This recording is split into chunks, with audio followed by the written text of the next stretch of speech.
Hey everyone, how you doing? This is Amon Green, Gourmet Packers all-time leading rusher, and you're watching Packers Total Access Live, your daily source for Packer content. Go Pack, go!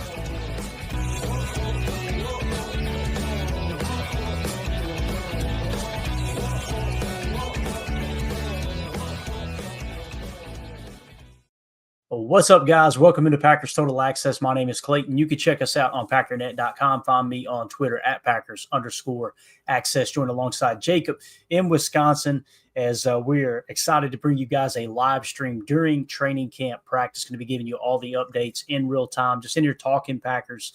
It's going to be a great time. So if you would hit that like on the way in, do that YouTube stuff for us. Subscribe if you're new here. Welcome into PTA. We're not experts here. We're not insiders. We're not media members. What we are fans just like you out here talking Packers on a daily basis. So if you like Packers daily content, if you like pregame shows, postgame shows, film breakdown, the whole 9 yards, make sure you hit subscribe. And we appreciate you making us a part of your Sunday morning. And I know there's many people heading off to church right now, I'm sure. We typically, it never fails, Jacob. We do a Sunday stream around this time. Somebody will put in the comments, hey, walking in the building, or hey, I'm back here in the back pew trying to listen in. We don't want that. Don't make the roof cave in on that place, all right? Pay attention, and you can watch this later. But, Jacob, how you doing, man? I'm doing pretty good. Didn't think we'd have anybody following in, but all of a sudden we got a bunch of people following the chat here, and it's a beautiful day where I am, at least in Wisconsin. So I have to imagine that over there on the other side of the state, it's a really, really great day for practice. So here we go. Yeah, absolutely. Is at by Ryan Wood put the tweet out. We got Evan Williams riding the bike over. He was actually asked on his way to practice, seems like, the potential for a 16-team college football playoff. He said, quote, "That's too much." Got to love Evan Williams out here hanging out with the kiddies early on. And I know Matt LaFleur was at the podium just a second ago. We'll get a couple of quotes from him. We'll hit on that. We also had Josh Jacobs. I love this too. Josh Jacobs saving the pedals here. He decided, hey, don't risk the ankles on the pedals. Let's walk this thing down here, man. Love this tradition, though, Jacob, of riding the bikes to practice. It's something that I'm sure you've experienced, not with a bicycle, but being at camp before, that type of thing. I know many people that go to camp, this is kind of the highlight. So pretty cool. I think this was started by Vince Lombardi as well. So. Yeah, it's a really great tradition. I actually I have experienced it, and my family. I have an uncle, Mr. Uncle Jeff. I got two awesome uncles, Uncle Mike and Uncle Jeff. Uncle Jeff, though, we went to camp one year, and I swear on the Lord that he was elbowing children to get them out of the way so he could get up there and get like a handshake. We talk about it in our family quite a bit. Jeff has no shame. He was willing to put some kids in a hospital just to get up there in front row. And that must have been like around 2001, 2002, something like that. So, yeah, it's a great tradition. Love it. Mrs. Green in the house. She's there with Tim, boots on the ground. He actually gave us this background shot that you're seeing right here. So really, really cool. She said it is hot here. I think they were expecting, I don't want to say record heat, but Matt LaFleur was asked about it a couple times during the press conference. He just kind of shrugged it off. But, man, it's going to be a scorcher out there, so you guys stay hydrated, Mr. Green. And, listen, don't let Tim get out of control out there, all right? When I say hydrated, keep him away from the daddy sodas. All right, that stuff. At least it will hit you twice as quick in that kind of heat, Jake. Yep. Yes, it will. So Tim is currently on site. Is that what we're? Is that what's correct. Going on? Yeah. Tim is on site. Okay, cool. Is he gonna maybe call in? Is that what we maybe talked about? Yeah, if he can. We told him, hey, if you get a shot, you want to step away, you get a chance, then jump on, call in. So we'll get his take there, boots on the ground. But here you see Rashawn Gary enjoying his bike ride to practice. Gary's a monster, dude. Look at that guy right there. Kidding me? And Josh Jacobs, too. Josh Jacobs, the thing I noticed about him, man, he's got some broad shoulders on that cat. No wonder he was running through people's faces last year. But I'm really excited to see what Rashawn Gary does this year. Mrs. Green said the Green Bay Distillery is right behind us and very tempting. So it is. I know it is. So you guys stay safe, stay hydrated out there. We had Matt LaFleur at the podium earlier this morning, Jacob, and I thought this was really cool. As he was asked, I can't remember if Matt Schneiden asked the question or not, but Matt Schneiden put the tweet out, said Matt LaFleur asked if Nate Hobbs needs to tone down his physicality during non-padded practice. Quote, "The answer is yes. I don't think it's malicious. Said that's a part of Hobbs' game the Packers lacked in free agency, man. How cool is it that you got a cornerback? Really, in all honesty, guys, what we did was we replaced Jair Alexander with Nate Hobbs.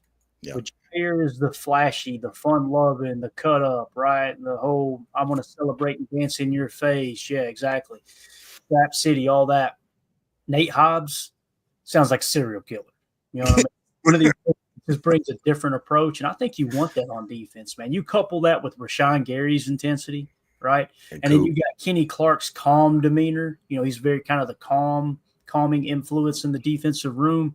Love the fact that Hobbs is going out there and just stirring things up, man. What do you think about that? I couldn't be more excited about that, honestly.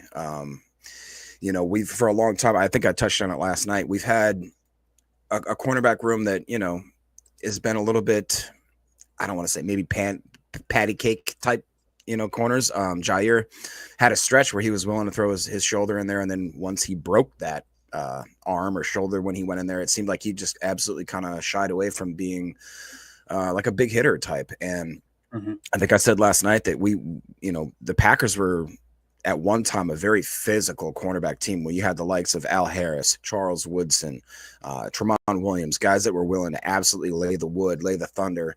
And we kind of got away from that, in my opinion, a little bit as of late. And it's nice to know that Hobbs, you know, like obviously we don't want him out there, you know, sending guys to the hospital that are on our team. But I love the fact that the guy is willing. And he seems like he's like Adrian here says, he's setting the tone. He's telling people like, hey man, if you come into my zone, I'm going to mess you up.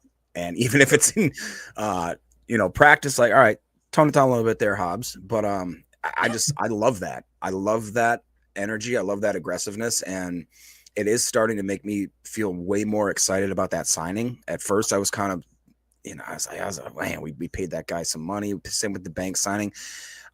I need to take a step back and realize that almost every single free agent signing that we've had in the last, 5 to 10 years, especially under Gutekunst, has been really substantial to the point where like they've been difference makers. I mean, I really do think that Hobbs is coming in with a lot of intensity, and I think he's raising the bar for those other guys in that room saying, hey dude, this is how I play football. You guys want to get on board, or you want to just cast me out as some psycho? I want the psycho. I want that. That's what you need on defense. You need 11 guys that are absolutely willing to dedicate themselves, throw their bodies into basically oncoming traffic, which is what the equivalency is trying to hit some of these NFL players is. And I'm just excited. I like what Coach Len's talking about, how I've heard that Clayton King is also having a great camp. Have you heard anything more about that? Hey, look at that. Look at this. It's almost like we planned it. I know it, man. Paul Brett, we didn't. We planned nothing on this show. Paul Brettel had a quote here from Matt LaFleur at the presser earlier. It says, quote, I think he's had a pretty impressive 3 days, LaFleur said of Clayton King. He's off to a really strong start, LaFleur says. And listen, we talked about this last year. We were expecting big things from Clayton King for a 7th-round pick, a guy that was highly touted coming out of college. Highly touted going into his final year of college, and then he just sank on draft boards, right? He kind of struggled his last year in college. Another perfect example of what we talked about, what happened with Jaden Reed. Take a step back your final year in college, and Goody goes back 2 years and says, that dude can play ball. Let's give him a shot. So, I'm excited about Clayton King. I think he's got some tools in the bag that will allow him to play slot if you need him to. I would rather see him on the corner, but it's going to be interesting to see how he plays out, or how he plays into this team here. Coach Lynn says Hobbs and Valentine working together will be huge for our secondary. I could not agree more, Coach, because they got that bond where they've known each other for so long that I think that's going to be magical. I really do, man. And Keyshawn, too. I've seen somebody tweeted out earlier, Keyshawn Nixon was the first person on the practice field today. So Keyshawn, you think Keyshawn isn't hearing about Nate Hobbs? You think Keyshawn isn't hearing people like us talk about Carrington Valentine being the best corner in the room last year? Telling you, man, Keyshawn's a competitor, Jacob. I think he's cut more from the cloth of Nate Hobbs than Jair Alexander in terms of intensity and willing to hit and things like that.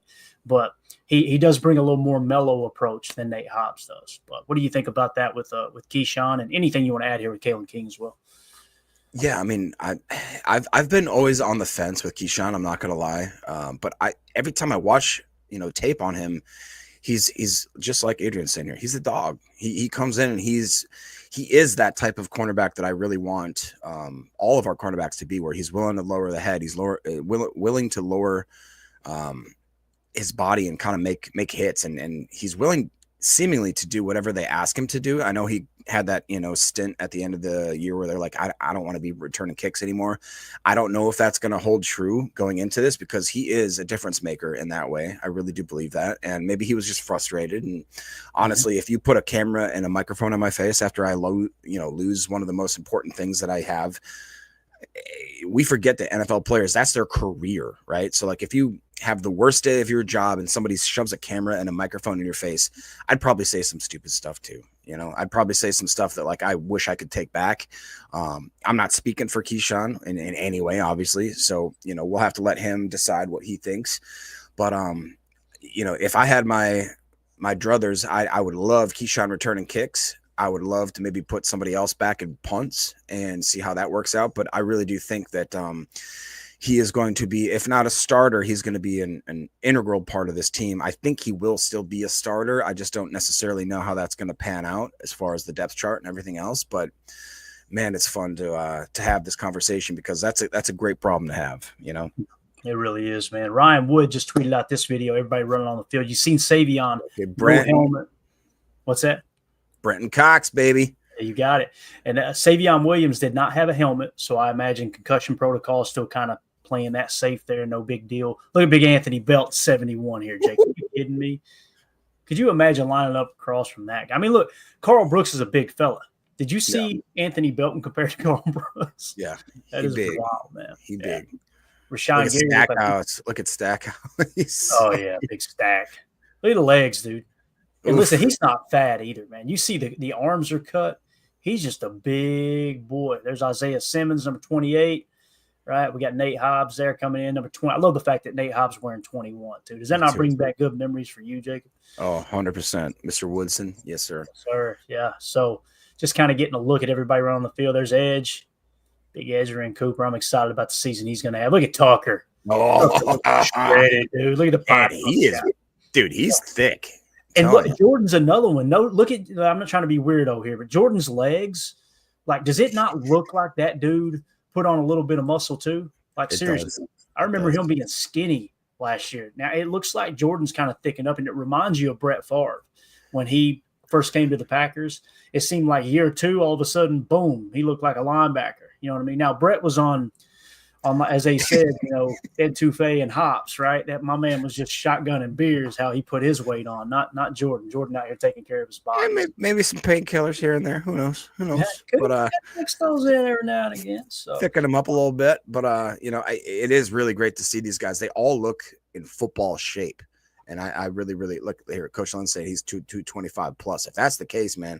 And honestly, what it made me think of was, remember when Rodgers all of a sudden late in his career was like, hey, man, I've been working out legs a lot. And I realized that when I work out legs, it helps my whole body. I feel like that Jordan, after going through the injury riddled season that he had last year, was like, all right, I'm going to get in the gym and do maybe like that Saquon / Josh Jacobs. I'm not saying he's got to deadlift like 600 pounds or whatever those guys do, but like just get in there, do some attention to the legs, the old quads, the old hammies, and see if that maybe helps yourself with the stepping into throws, that release, the footwork, all that. You can't tell me that doesn't help them. And look at Baron Sorrell right there. Oh man, I'm so excited. This is so cool. Yeah. I love it. Who's 49? Remind me who 49 is. Because he looked fired up coming out of there. Probably somebody that won't be here tomorrow, right? I actually was. I think I pitched this to you. I would love if we had like a segment where we got to know the new guys with the numbers. The problem is that we have to wait until after camp gets done, because right now we got guys that are dueling numbers right now. So yeah, see if we got a 49 on this early depth chart here. Who is 49? Alexander Deslin Alexander? Deslin Alexander. Gotcha. Yeah. So yeah, it's pretty cool, man. Seeing these guys out here on the field. So. Looks like Tim just threw a tweet out here as well. We'll drop this down for a second. Pull up his tweet as we, like I said, got Tim. I bet you guys can't guess where Tim's hanging out, which side of the field, right? He's over there with the defense, baby. Quay Walker getting started on his work right away. So Quay Walker out there rehabbing once again. I love the fact that he's just doing everything he can to get ready for the season coming up. I'm really, really excited what Quay can put together here in 2025. And I want to give a shout out to everybody in the chat, everybody piling in now. I got a huge crowd. If you guys would do us a big favor, take a quick second, hit that like button for us. If you're new here, subscribe. We'll be going live all year long. All the content you want, Packers daily content, will be right here on this channel. We appreciate y'all making us part of your early morning, afternoon, as we're about to break into the afternoon down here in the South. But I just want to, give a shout out to everybody in the chat. Thank y'all so much. When you hit that like button, it boosts the algorithm and lets other people know, hey, maybe this show doesn't suck. And when they get in here, they'll realize the show sucks, but at least they got in here. So we appreciate y'all doing that for us. Could I add to also, just if you guys could share? I've seen a lot of studies that like sharing the stream really, really helps a lot. So like, subscribe, share if you could. That helps a ton. Yeah, definitely. And I want to give a shout out to Wes Hykowitz. He had put a couple tweets out earlier from the presser. We'll hit on these as they're getting going through stretches and everything. Not Wes Hykowitz, but the players. LaFleur on Josh Jacobs mentoring Marshawn Lloyd. Quote, I think Josh has done a really good job of taking him under his wing and guide him. Jacob, you remember last year there was an article that came out. I can't remember who wrote it, but they said that Josh Jacobs was actually forcing Marshawn Lloyd to ride to practice with him. Like he's keeping him focused. Not that Marshawn Lloyd needs that. And I guarantee you Lloyd gave him permission. He probably went to Jacobs like, hey, man, I want to learn from you. Yeah. It's kind of like the Xavier McKinney, Evan Williams connection. How cool is it? And I don't think it's a coincidence either that you bring in Xavier McKinney in free agency and you draft two young safeties, two young DBs in Javon Bullard, who now seems to be more of a slot than a safety, but Evan Williams, so he can learn from that professional, that perfect professional that Xavier McKinney is. And then on the flip side, you go and sign Josh Jacobs on the offensive side of the ball, and then you draft Marshawn Lloyd, and they're lockstep. It's just one of those things that we're going to look up in 3 to 5 years, and hopefully they were hits in the draft, and now they've got to learn from two of the best. That makes sense. So as Adrian says here in the chat, see you, buddy. He says Josh Jacobs is an awesome leader. What do you think about that, though, Jacobs taking Marshawn Lloyd under his wing like that? I think that's the reason why we're so meticulous and pinpoint with how we sign our free agents. We don't do it willy-nilly. We don't just grab guys off the street and say, hey, we're going to plug and play you right here. I really do believe that Gutekunst and prior GMs and front office people understand that there's a situation where you can't just plug and play guys that aren't going to be a fit for this community, for this team, for being mentors. I think that when they got these guys, they understood that, hey, Josh Jacobs, Xavier McKinney, let's just say for this last, few years here, they're the type of guys that come in and make your team immediately better, not just by their presence, but by the way that they're willing to lift other people up, like a high tide rises all boats kind of thing. And I really do think that was a difference maker in deciding whether or not they're going to sign this guy or that guy. They say, all right, you can come in and you can be a superstar. We don't necessarily just sign guys because they can be superstars. We want them to come in and lift everybody up around them. And I couldn't, I know when we signed Josh Jacobs, I said, man, he's got such big shoes to fill for Aaron Jones to see if he can actually come in and make a difference there. Wasn't so much in the safety room because X was coming in and absolutely making that safety room immediately better because of what we had the year before. But I just say that both those guys, they came in and they didn't just say, hey, I'm a stud, I'm a superstar, this is me, grovel at my feet kind of thing. Like you said, Jacobs is like, hey, bro, I'm going to take you to practice. Come with me. Come learn with me. Like, let's do this together. Xavier is absolutely, in my opinion, teaching Evan Williams, even guys like Bullard, the man, the myth, the legend. Who's the guy that doesn't exist? I can't remember him now. Zane Anderson. already making you forget about him, right? Yeah, right. No, it really is. Hey, this is a great point. Like Coach is saying, this is why I have a lot of hope for Simmons, Isaiah, because I really do think that's like Quay's going to come in and start, helping him out. I think that that Edge is going to do the same thing. Like I really do have a lot of hope for Simmons because of the way that the past free agents have came in and just understood their role. Like we didn't just sign you to come in and be a guy. We came in and be a team guy. And it's more important in Green Bay, I would argue, than most organizations. And that, again, I take my hat off to Goody and the front office because they do everybody gives him criticism for not making so many moves. We make pinpointed small moves that absolutely help the team. Yep. And I think that's very underrated in this day and age. Yeah, I completely agree, man. Completely agree. So another point that was made here from Wes Hocowitz, well, LaFleur had a quote, we're definitely going to have some tackle periods in camp. So that'll probably start Monday when the pads come on. And again, shout out to Easton Butler. To the best of my knowledge, no one else had this information. We were told today was going to be the first padded practice. Easton Butler put a tweet out. He heard from a player that the padded practice has been pushed back to Monday. Lo and behold, you've seen the guys running out, no pads. So Easton Butler, man, is plugged in as any. Got to follow him. He's been just dropping dimes for years now. Got to follow him. And then Wes Hocowitz also pointed out with Paul Brettle's tweet where he was talking about Kalen King. He said King bouncing back well after undergoing wrist surgery. I forgot all about that wrist surgery with Kalen King that was mentioned earlier in the year. So definitely keep your eye on that as well. We got some news here from Matt Schneidman on Aaron Banks, it looks like. He says Aaron Banks has a helmet on and is participating in the beginning of practice after missing a day and a half with a back injury. So that's a great sign, Jacob, as you look at this offensive line. You listen, Aaron Banks is a pro. He's been in the league for several years now, but you still got to create some of that chemistry, right? You want as often as possible. That's why we want Elton back as soon as possible as well. You want it to be your starting five. And to me, it looks like it's going to be Rasheed Walker, left tackle, Aaron Banks, left guard, Elton Jenkins, center. Sean Ryan's listed at right guard. I personally think it's going to be Jordan Morgan, and then right tackle, Zach Tom. You want to get those guys working together. It kind of feels like leave it at those five, and then throw in Jordan Morgan and Anthony Belton. That kind of feels like your starting seven there that's going to rotate in and out as injuries occur, things like that. So as Adrian says, excited for the O-line this year. What do you think about Aaron Banks having his helmet, though, man? That seemed like it was just a minor tweak of the back, and they were playing it safe. Yeah, I hope that's the case. And, we paid that guy money. And just like I said about Hobbs, this is a free agent signing where I'll be honest, when it happened, I was like, I don't understand this. I look at the PFF grade. I think we're way too biased sometimes with certain metrics, that like we get inside of our own head. But I'm really excited to see how Aaron Banks is going to come to fruition in this offense. And I don't think that we would have signed him if he didn't fit perfectly with what they know that they want to do with that offensive scheme, with that, I don't know if we're going to do more duo, if we're going to do more zone, whatever the case is, whatever we plan to do, they see him in our future. I have to take a step back as just a guy sitting on the couch and be like, well, I wouldn't have signed him. Okay. Well, I would have done a lot of things that they do, and it ends up being very, very smart. And so I'll just say that I'm willing to sit back, be a fan, take it, with a grain of salt, and understand that these guys have a vision of what this team is going to be this year. And I'm just along for the ride. I'll commentate as we go along. I think that's great. But yeah, it's great to see him back. And just because, when you see anything with back injuries with offensive linemen, I immediately kind of get, scared out of my mind.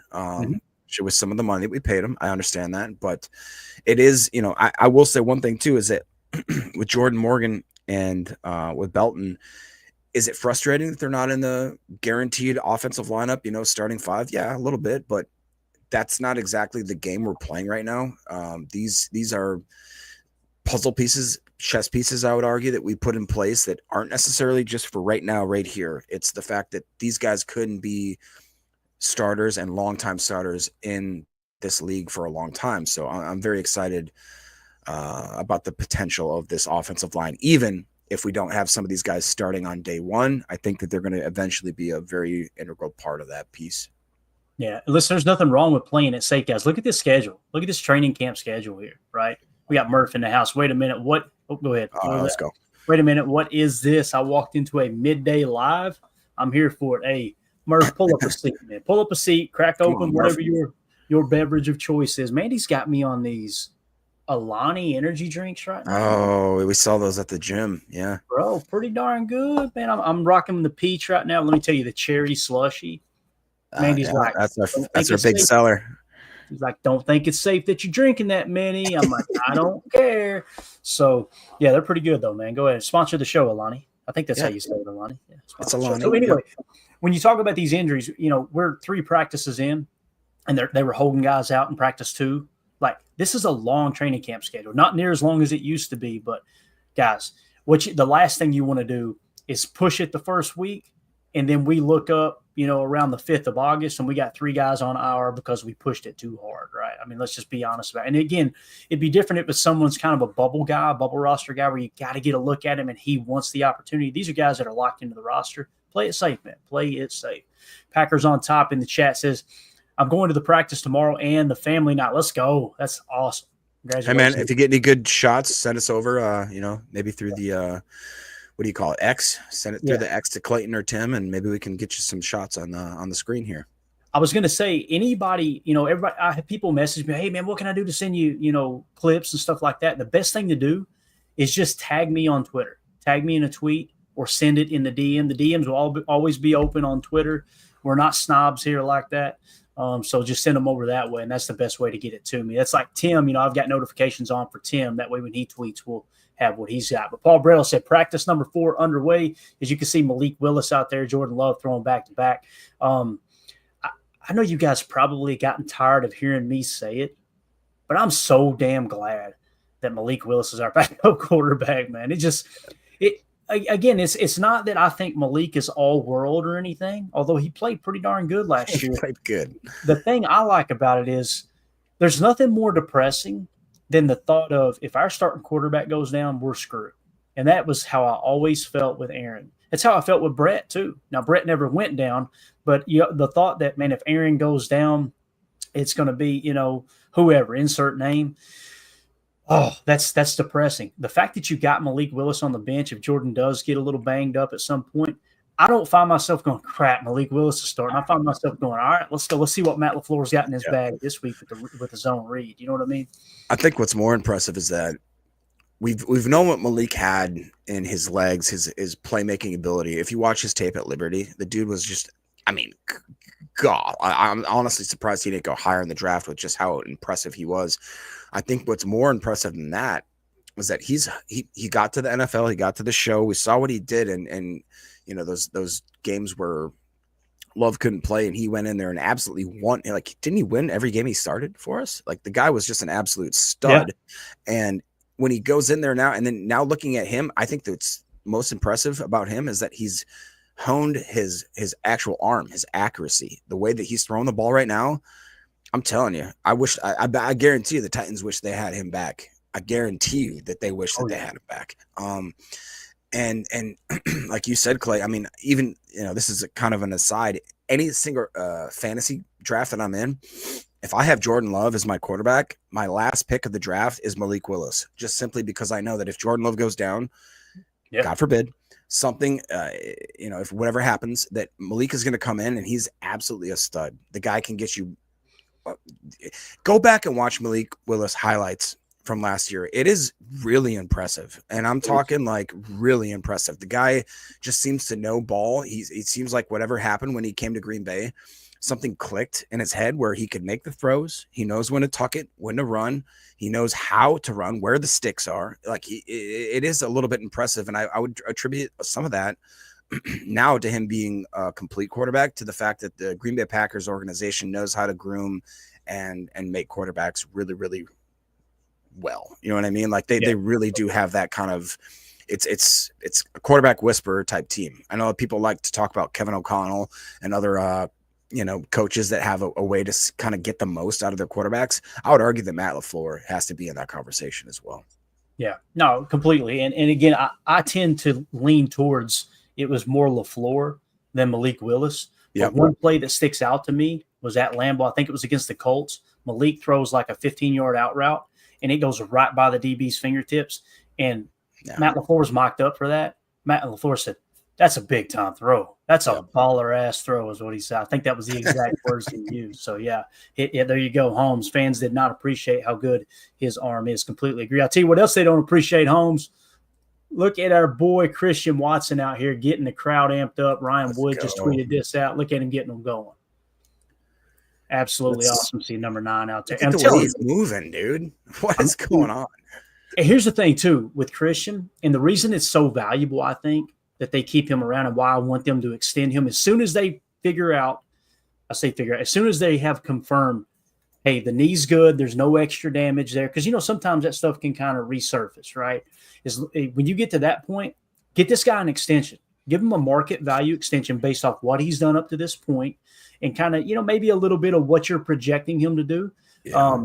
Because the leadership he adds to that wide receiver room, right? The way he handled the Romeo Dobbs situation last year when Rome got suspended, he was the leader in that room.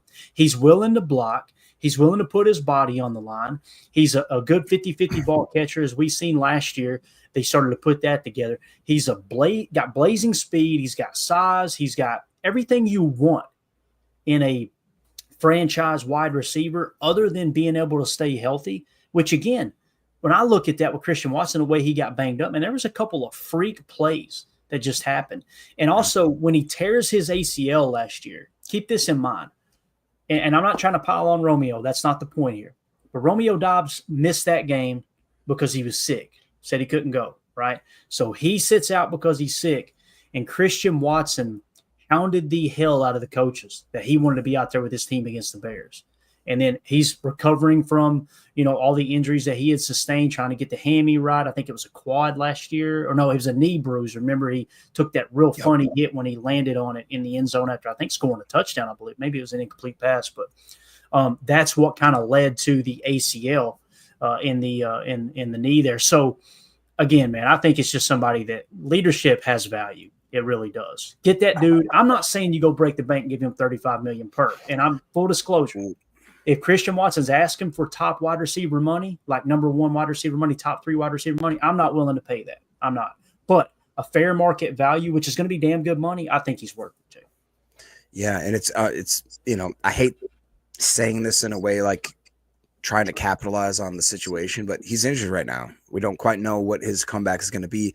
I'd offer him a bag right now, like not a huge bag, like you said, not number one wide receiver type money, but I'd go to him and say, hey, do you understand the situation we're in? We kind of need you on this team in a certain aspect. Like, are you willing to take a deal like that? Maybe kind of like a Zach Tom deal is basically what I'm talking about, where it's like, yes, we understand, yes, just let's do it now. Like while we're like literally in the midst of him rehabbing, telling you, okay, man, like we understand what you're going through. We're here for you. We want you to succeed. We know what you can be for this team.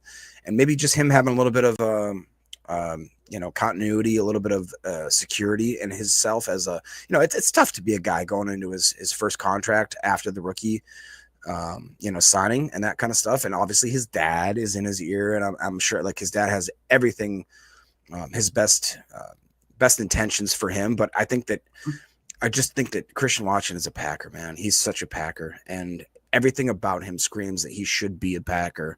And I'm one of those guys that I'm a little biased because if you even watched the draft day when we drafted him, it was me and Ryan's kid.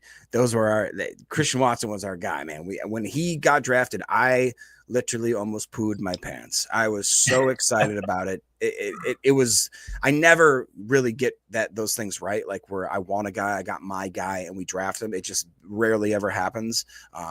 Javon Bullard was one of them. Christian Watson was one of them.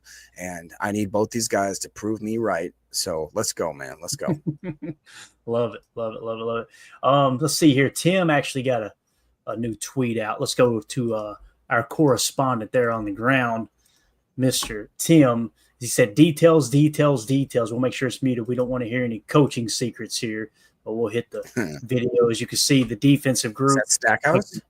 I think that might be Stack. Let's see.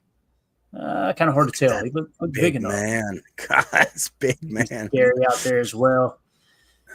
Love it, dude. Gary. You see Kenny in the background there. Oh, look at this. Oh, yeah. Little Wyatt. There we go. Bang. Oh, look, was that Brenton Cox Jr., I believe, Jacob? I believe so. There's you got, there's Wooden. There's Brenton right there. Yeah. Yeah, and he's sticking up a lot, too, in my opinion, man. So, hey, look what we got here. Hey, we got him. We'll give him a second to get settled in here. Tim, you just unmute when you're ready, man. No rush at all, buddy. I know it's probably hectic over there. But, just playing your video here that you just tweeted. Really, really cool, man. So, yeah, it looks like that was Stackhouse. So, all right, let's go with Tim here. And it may be hard to hear. We'll see, though. Tim, let's try it out, man. How you doing over, buddy? You staying? Look at he found a shade tree. That's what I'm talking about. Man, I'm across the street, man, ducking down under a tree. Dude, it's hot out here. I can hear you guys. Can you hear me okay? Yeah, you sound great. Good. Awesome. It's intense practice, guys. Real intense right from the get-go. A lot of screaming and yelling. Real men work in the heat, right? Hey, I heard that downstairs. Mandy had our niece running the vacuum. I heard the yelling, and I just came back up here, man. I'm like, I'm going live early today. So, so the energy's good, right? We noticed that Anthony Belton actually had his helmet with him when he went out on the field. Aaron Banks is another one that I think they said he had his helmet on. Now we noticed that Savion did not, and you're over on the defensive side of the ball, which that's a great video you just tweeted out. What's sticking out to you so far other than the intensity, man? Anything today other than the heat? Quay Walker's progress. It seems like every day he's closer. They had him doing even more today, working on the start, stop, and shoot, agility drills, kind of monitoring that ankle. I think he's going to be a full go here before we know it, guys. And that bodes well for our linebacker room for sure. That's great news there, man. Great news for sure. And, Isaiah Simmons, the more I'm digging into that and what we're hearing reports out of camp, seems like he's settling in real nice. Matt LaFleur was asked at the presser earlier, right, probably while you guys were over there in line, getting into the practice facility. But he was asked about Nate Hobbs' intensity or whatever. Does he need to dial it down? Matt said, yeah, but it's not malicious. So sounds like Nate Hobbs is kind of steering the ship over there in terms of the DB room. Would you agree with that? Oh, yeah, absolutely. I mean, he's a vocal leader, but he's also a lead by example guy, much like 52 there you just saw on your screen, Mr. Rashawn Gary on the front. So it's nice having a guy like Nate Hobbs in that cornerback room to be that leader. And then, of course, you've got, Xavier McKinney in the safety room doing the same thing. So we are poised with a lot of, veteran leadership and, youthful talent on this defense. And I think we're going to look really good this year, guys. Yeah, I'm excited about that. One last question here, Tim. Ron Samble in the chat said Savion has his helmet now, according to Matt Schneidman. You're probably on the opposite side of the field, I would imagine. If you see any, catch any wind of that or whatever, just shoot a tweet out. We'll be following your Twitter account all day long. I will do that. I'll keep an eye out for him for sure. Yeah, really eager to see how quick Savion gets back out there. Jacob, do you have something there? Yeah, I was just going to ask, Tim, from your perspective, is there anybody that you see that just jumps off the field as far as like just looking incredible as far as their stature? Is there anybody that looks thicker? You know what I'm saying? Like get that Halfley, that he looks thick. Is there anybody that seems like they progressed quite drastically from year to year, in your opinion? Kind of hard. Most of the question, I think it's a thickness factor question. Yeah. I'll tell you what, Nas Stackhouse looks there you go. Looks like a monster. Just said that. My wife actually made a great observation. She's out here with me today too. She noticed that he seems to have a little bit shorter of reach, kind of something we were talking about, when we were putting a draft grade on him, and maybe one of the reasons why he became a UDFA ultimately. But he looks good out here, and he's working hard. I see him doing a lot of one-on-one with Rashawn. Rashawn kind of seems to be taking him under his wing a little bit. So I think the thickness factor goes to Nazir Stackhouse for sure. And then, of course, our boy Brenton Cox Jr., it looks like he put on another 10 pounds of muscle between, I don't know, yesterday and today or something. I don't know. He looks bigger every time I see that guy. Yeah, I noticed that too, man, when he was close to the camera just a second ago. And you could tell it's good weight too. It's not bad. It's not the weight I'm carrying. You know what I'm saying? It's the good stuff. So all right, buddy, we'll let you get back to it, man. You stay hydrated out there. And if you want to jump back on, you just jump back on anytime. For sure. If not, I'll see you guys tonight. All right. Appreciate you, Tim. Take care. See you. That is the guy who's officially. Here we go.